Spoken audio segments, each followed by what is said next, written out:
Have you ever felt kind of caught between faith and reason, like the world of science over here and the world of the spirit over there?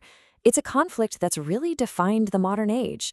But what if that divide, what if it isn't as permanent as it seems? Today, we're going to dig into how one of the 20th century's most important theologians, Joseph Ratzinger, tried to build a bridge right over that chasm. And he did it using a really old idea. So let's just start with a huge question right off the bat. Is the universe a machine, or is it a story? I mean, is it just this cold, complicated mechanism, ticking along to mathematical laws? Or is it something more, like a story filled with meaning, purpose, maybe a creative intelligence behind it all? How you answer that really puts you right in the middle of the conflict we're talking about today. It's the exact problem Ratzinger decided to tackle head on. Okay, so here's our game plan. First, we're going to look at this great divide between faith and reason. Then we'll dive into the Enlightenment world that really created it. After that, we'll uncover this ancient idea of logos, see how Ratzinger uses it as what he calls creative reason. And then we'll wrap up with the big question. Are we the ones who create meaning, or are we the created? All right, so to really get what Ratzinger's trying to do, we have to understand the problem first, right? It all kicks off with this massive shift in thinking that basically drove a huge wedge right between the worlds of faith and science. So if you look back at the medieval world, faith and reason were like partners. They were totally intertwined. The idea was that grace didn't fight nature, it actually perfected it. But then the Enlightenment comes along and just changes everything. It creates what people call a dichotomy between the realm of nature and the realm of grace. And suddenly, it's like they're in these separate, totally sealed-off boxes. Reason is now flying solo, and it's thinking, hey, I don't need faith to figure out the universe anymore. So you gotta ask, what was the engine behind this massive change? Well, it was a philosophical movement that just swept across Europe. In Germany, they had a specific name for it, the Aufklärung.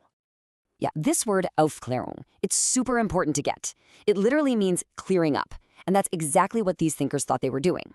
It was a pretty radical idea that human reason, and only human reason, no help from religion, thank you very much, should be the final judge of what's true. And that built a whole new foundation for how we think about knowledge. The new thinking was basically this. If you want to understand reality, forget ancient scriptures. Look at math. Nature became this giant book, but it wasn't written in the language of divine revelation. Nope, it was written in the language of geometry and algebra. And God? Well, if God even existed, he wasn't a personal being anymore. He was more like a distant cosmic mathematician who just set things in motion and then walked away. And this led to a really powerful new method. It's pretty simple, really. Step 1, look at the world, but with total objectivity. No religious bias allowed. Step 2, test what you see with experiments. And then step 3, from all that data, figure out the universal, unbreakable laws that govern absolutely everything. It was a complete system for knowledge. And it was a system that honestly seemed to leave no room for God at all. Okay, so you've got this huge gap, right?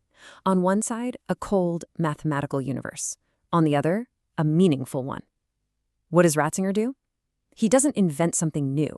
He actually reaches way, way back into history to pull out this powerful, ancient tool for bringing them back together, the concept of logos. So what exactly is logos? This is absolutely key. The Greek word has this brilliant double meaning. It means word, like a spoken, creative word. But it also means reason, like the intelligent blueprint or principle of the entire universe. And for Ratzinger, that is no coincidence at all. It suggests that at the very heart of reality, reason and creative expression, they're the same thing. And hey, this isn't some new idea he just cooked up. The philosopher Heraclitus was talking about logos way back around 500 BC, calling it the rational order of the cosmos. Then, centuries later, the Gospel of John kicks off by famously saying this logos is the personal, creative word of God. So what Ratzinger does, which is so smart, is he takes this incredibly rich, ancient concept and says, here, this is the perfect antidote to the cold, purely mathematical reason of the Enlightenment. All right, let's really get to the heart of Ratzinger's argument now. See, he doesn't want to just throw out science or reason. Not at all. He wants to expand our definition of reason, to make it bigger, richer, and, more creative. And to make his case, Ratzinger kind of plays detective.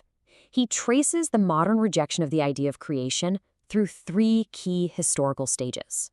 And he pinpoints 3 specific thinkers who he says each took a really decisive step away from that traditional worldview. So first up, he points to Giordano Bruno, who brought back this idea of a divine cosmos, which ended up blurring the line between the creator and the creation. Then you have Galileo. Now, Galileo didn't deny God, but he kind of framed him as this distant geometer, a God you could only discover through math, not through a personal relationship. And finally, Ratzinger brings up Martin Luther. He argues that Luther created this harsh opposition between the natural world, which he saw as fallen, and God's grace. This basically just broke that old partnership apart. And here's Ratzinger's big counterpunch. He says logos is a type of reason that is so much more than just math. It's a reason that is also the foundation for morality, for goodness, for meaning itself. A universe born from logos isn't just mathematically beautiful, it's also fundamentally good. Think of it this way. Science is great at telling us how the universe works, but logos tells us why it works and suggests it has a built-in moral and meaningful structure.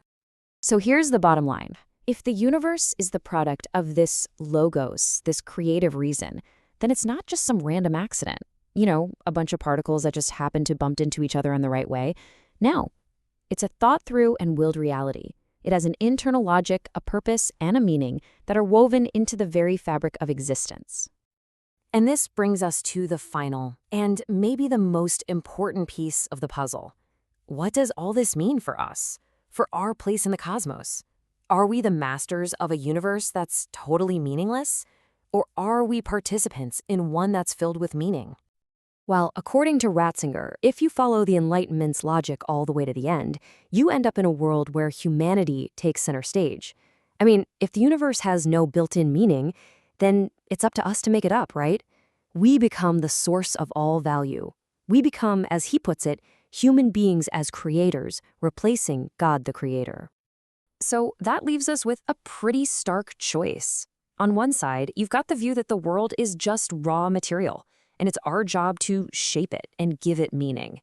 But on the other side, you have Ratzinger's view, that meaning isn't something we invent out of thin air. It's something we discover.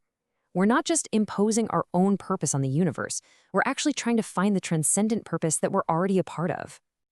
And really, that's the question this whole thing boils down to. Not just for Ratzinger, but for all of us. Are we the lonely authors writing our own story in a vast, silent universe? Or are we characters in a much grander story with a real role to discover and a purpose to fulfill? So in the end, it feels like we're all standing at a fork in the road. One path, the one laid out by the off-clearing, tells us that our power comes from being the sole creators of meaning in an otherwise silent universe. The other path, the one lit up by Logos, suggests our true dignity is found in discovering the deep, creative reason that's already woven into the cosmos. Which path we choose to walk, well, that's a question that still defines our world today.